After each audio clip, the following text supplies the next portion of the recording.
আজকে আমি শেয়ার করব আমার ইউকে জার্নি, প্লাস হচ্ছে গিয়ে ইউকে এসে আমার কেমন ফিল হচ্ছে।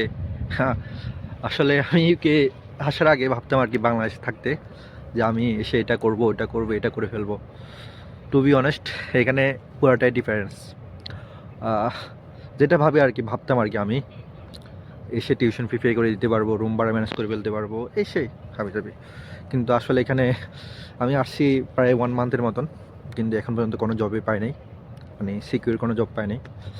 2-3 জায়গায় ট্রায়াল দিয়েছি, জবটা হয় নাই।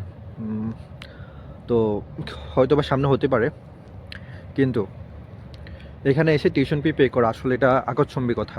মানে টিউশন ফি পে করবেন আপনি, আপনার জব করে প্লাস হচ্ছে পাশাপাশি পড়াশোনা করবেন। It's so tough. হ্যাঁ, আমি ইউকে আসার জন্য কাউকে না বলবো না, বাট আসতে হলে আপনাকে আমি বলবো যে যে অবশ্যই অবশ্যই টিউশন ফি পে করে আসার জন্য। অ্যাটলিস্ট যারা ব্যাচেলর আসবেন তারা 1 ইয়ার, আর যারা মাস্টার্স আসবেন তারা ফুল টিউশন ফি পে করে আসবেন।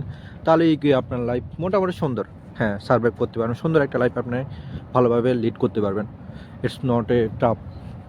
বাট আপনি যদি টিউশন ফি অর্ধেক দিয়ে আসেন আর অর্ধেক এখানে এসে মানে হচ্ছে কি আপনি ভাবছেন যে ইনকাম করবেন, সো এটা টোটালি রং কনসেপ্ট আপনার।